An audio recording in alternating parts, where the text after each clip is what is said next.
안녕하세요. 수포자 수학형 글쌤입니다.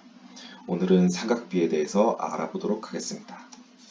삼각비란 각도가 같은 닮은 꼴의 직각삼각형이라면 변의 길이가 길거나 짧거나 상관없이 변 길이의 비율은 항상 일정하다는 법칙입니다. 신기하죠? 근데 그럼 대체 이 삼각비라는 것을 뭐에 쓰는지 한번 알아보도록 하겠습니다. 여러분은 길을 가다가 큰 건물을 보고 이 건물은 몇 미터나 될까 궁금해 본 적이 있나요? 삼각비를 사용하면 이 건물의 높이를 알 수 있습니다. 나와 건물까지의 거리를 재고 내가 서 있는 곳에서 건물 꼭대기를 바라봤을 때 그 각도를 잰 다음 닮은 꼴의 삼각형을 그리고 그 삼각형의 길이를 재면 이 건물의 높이를 알 수가 있습니다. 신기하죠? 근데 이건 삼각비를 활용한 엄청 단순한 예에 불과하고요. 이 밖에도 우주에 있는 별까지의 거리를 측정한다던가 또는 건물 등을 질 때 삼각비를 활용하기도 합니다.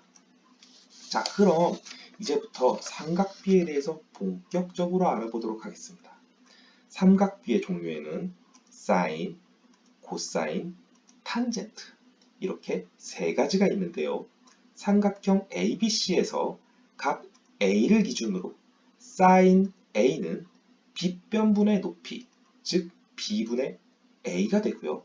코사인 A는 빗변분의 밑변, 즉 B분의 C, 탄젠트 A는 밑변분의 높이, C분의 A가 됩니다.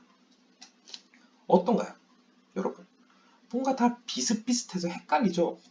시험 문제가 나오면 잘못 계산하기 딱 좋은 게 이 삼각비입니다. 그래서 여러분들에게 외우는 방법을 하나 알려드릴게요. 사인은 시옷으로 시작하니까요. 요 방향으로 분수를 만드는 거예요. B분의 A. 그리고 코사인은 C로 시작하니까요. 요 방향으로 분수를 만듭니다. B분의 C. 마지막으로 탄젠트는 T로 시작하니까요. 요 방향으로 분수를 만드는 겁니다. C분의 A요.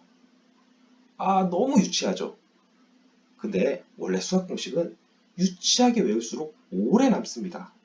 좀 유치하지만 요거 잘 기억해 주시면 삼각비를 배울 때 헷갈리지 않으실 거예요. 그럼 방금 각 A를 기준으로 삼각비를 알아봤으니까요. 이번에는 각 C를 기준으로 알아보도록 하겠습니다.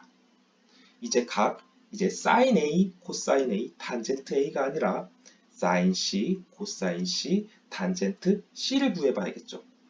자, 근데 여기서 우리가 주의해야 할 점이 있습니다. 이거 꽤 중요하니까 집중 부탁드릴게요. 각 C에 대한 삼각비를 구할 때는 각 C가 밑으로 오도록 삼각형을 돌리는 것이 계산하기 편합니다. 바로 이렇게 말이죠. 이렇게 되면 sin C는 B분의 A가 아니라 B분의 C가 될 거고요. 코사인 C는 빗변분의 밑변이니까요. B분의 C가 아니라 B분의 A가 될 거예요.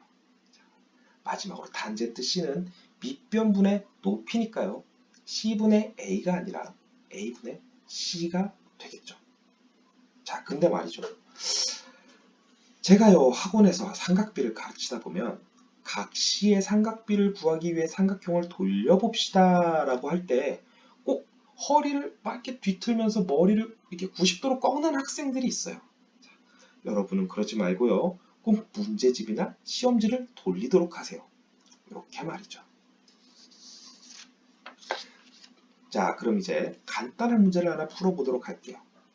화면에 보시는 것처럼 빗변이 5, 밑변이 4, 높이가 3인 삼각형이 있을 때 삼각비를 구하는 문제입니다.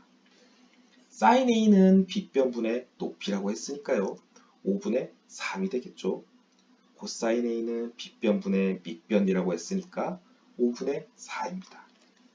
마지막으로 탄젠트 A는 밑변분의 높이라고 했으니까 4분의 3입니다. 엄청 쉽지 않나요? 자, 그럼 이제 각 C의 삼각비를 구해보도록 하죠.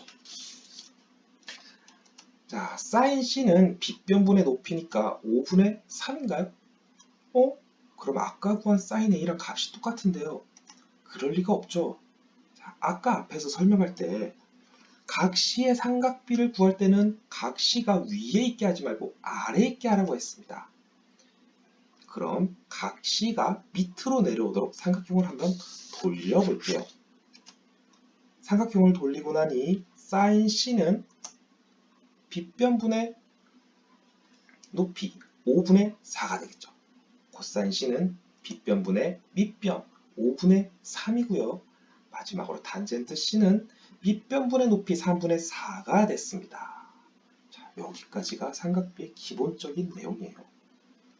막 영어도 나오고 처음 들어보는 말들이 나와서 헷갈려서 그렇지 내용 자체가 막 어렵거나 하지는 않습니다. 근데 이게 사실 삼각비뿐만 아니라 수학의 모든 새로운 단원들이 그렇습니다. 간단한 예를 한번 들어볼게요. 이거는 제가 수학을 두려워하는 친구들에게 자주 해주는 말인데요. 우리 수학 문제를 풀 때 이런 십자가 모양이 나오면 자연스럽게 더하기라고 읽고 덧셈을 합니다. 짝대기 모양이 나오면 빼기라고 읽고 뺄셈을 하죠. 아마 이걸 못하는 친구들은 없을 거예요.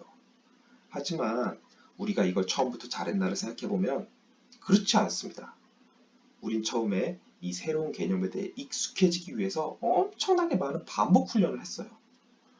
하지만 학년이 올라가면서 우린 새로운 개념이 나와도 그 반복 훈련을 게을르게 하기 시작합니다.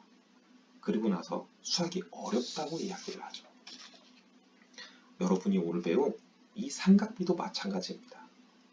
새로운 개념을 처음 배웠으니 열심히 반복 훈련해야 하고요. 익숙해질 때까지 연습하면 전혀 어렵지 않은 것이 이 삼각비입니다. 앞으로 배울 새로운 단원들도 마찬가지고요. 자, 그럼 저는 여러분이 가지고 있는 문제집들로 오늘 배운 내용들을 열심히 반복 훈련하실 거라고 믿으면서 오늘 강의는 이것으로 마치도록 하겠습니다. 감사합니다. 구독과 좋아요 버튼 꼭 부탁드릴게요. 그리고 혹시나 오늘 강의에 대한 질문이나 또 문제를 풀다 모르겠는 부분이 있으면 아래에 이메일 주소로 질문을 주시면 제가 답변을 드리도록 하겠습니다.